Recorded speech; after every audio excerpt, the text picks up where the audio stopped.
Thank you very much, Madam Speaker. I'm grateful for the opportunity to ask supplemental questions tonight with respect to a question I asked the Minister of Agriculture and Agri-Food on December 13th. It's well known that right now farmers, not only in my riding of Dufferin-Caledon, but all across the country, are suffering from a lack of access to foreign markets. This is particularly difficult for our soybean and canola farmers. So I asked a very specific question on what steps are actually going to be taken. I got an answer that I didn't quite feel to be satisfactory to the farmers in my riding or across the country. Something about we stand with, we're going to have some meetings, we're going to do some talk, this, that, the other thing. So what's really happening is we've lost access to foreign markets as a result of unresolved trade disputes that the government seems incapable of making any action on. The U.S. has had similar problems, and they brought forward a $28 billion market stabilization fund for U.S. farmers. Good for them. The problem we're having with that now is that allows them to do a whole bunch of things. Number one, they can sell their product to other markets that aren't closed at a price that's much cheaper than Canadian farmers can. What they can also do is sell their product into Canada at a price much cheaper than our farmers can actually sell here in Canada. So this is the big problem that's going on. And I met with the Dufferin Federation of Agriculture. Each and every person that came to meet with me, they're all hardworking farmers whose livelihoods are being severely affected by this. And most farmers don't just farm soy, they don't just farm canola, they have a whole bunch of other things they do. So on top of this issue, they're now struggling with the fact that they had a wet harvest in Ontario. They're now having to pay to dry their corn and wheat. And on top of that, they're getting slammed with a carbon tax. Some farmers are getting bills for $1,400 worth of carbon tax just to try and dry their product so they can get it to market, with no relief in sight from this government. And to make matters worse, many farmers in my riding, across Ontario and across Canada, are also cattle farmers. They have cattle.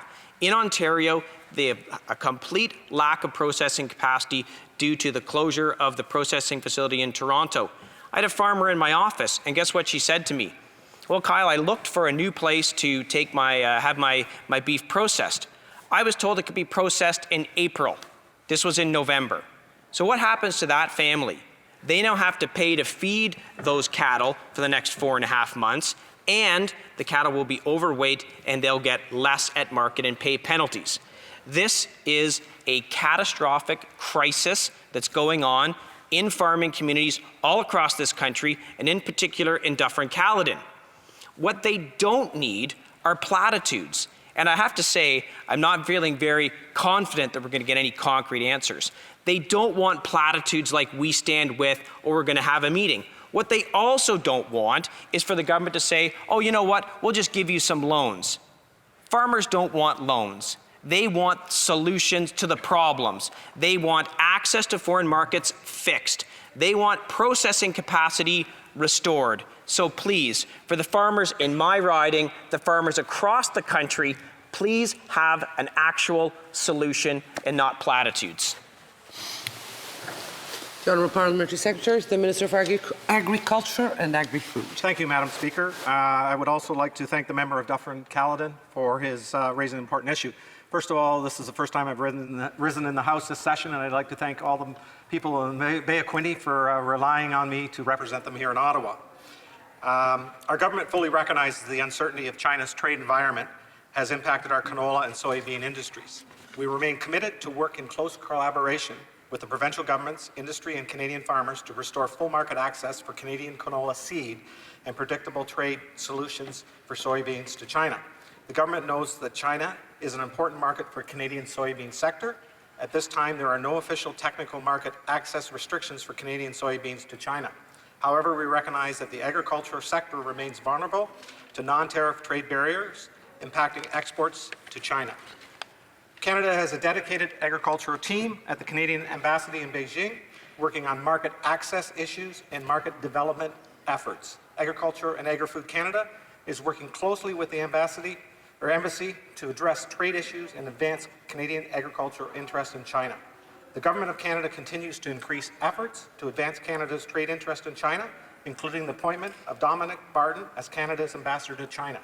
He is working on the ground and is committed to long-term viability of the sector. Sorry about that. As for canola, we're gaining full market access for Canadian canola seed to China remains a top priority for our government.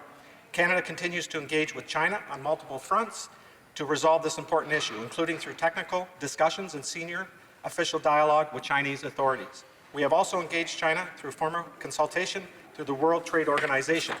At the same time, the Government of Canada is delivering financial supports to producers through the enhancements made under the Agriculture and Agri-Food's Canada Advance Payment Program and the extension of repayment periods on cash advances for eligible producers. The increase in the interest-free limit for 2019 canola advances has allowed close to 6,120 producers to receive more than $1.43 billion in interest-free advances, providing them with the added flexibility to manage their farm operations and explore new market opportunities. The Honourable Minister of Agriculture and Agri-Foods is also working with their colleagues across Canada to review our business risk management programs, starting with the Agri-Stability Program to ensure they are helping producers manage the weather and market risks they face.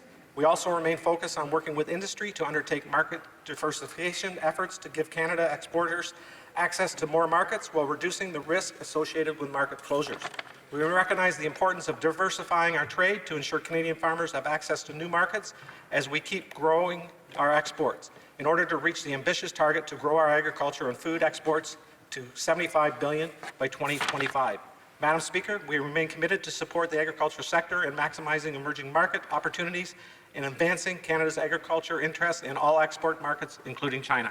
Thank you, Madam Speaker. Honourable Member for Dufferin-Caledon. Thank you, Madam Speaker, and thank you for the answers there. I have two supplemental questions. So you used phrases like this is a top priority, we're engaging at the highest levels. Do you have any time frame whatsoever for these disputes to be resolved? That's number one. And with respect to accessing new markets, what are the new markets that you're looking for, and what are you doing to let farmers know that they're going to have access to these new markets, and when do you anticipate any new markets opening up? Honourable Parliamentary Secretary.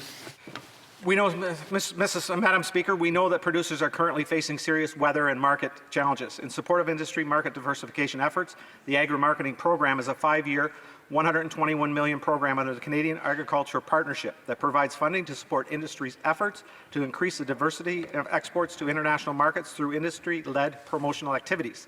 The Canadian Council of Canada has received over $3.5 million for activities such as promotion missions and research to help the canola sector to diversify and increase trade to numerous markets, including China, United States, Mexico, Japan, and European Union. We are putting forth full efforts and leveraging every available channel on the ground, both in China and here in Canada, to restore full market access for our canola seed. Our investments under agri-marketing are also helping Soy Canada conduct trade missions to key markets like Japan to help the industry maximize opportunities under CPTPP. Thank you, Madam Speaker.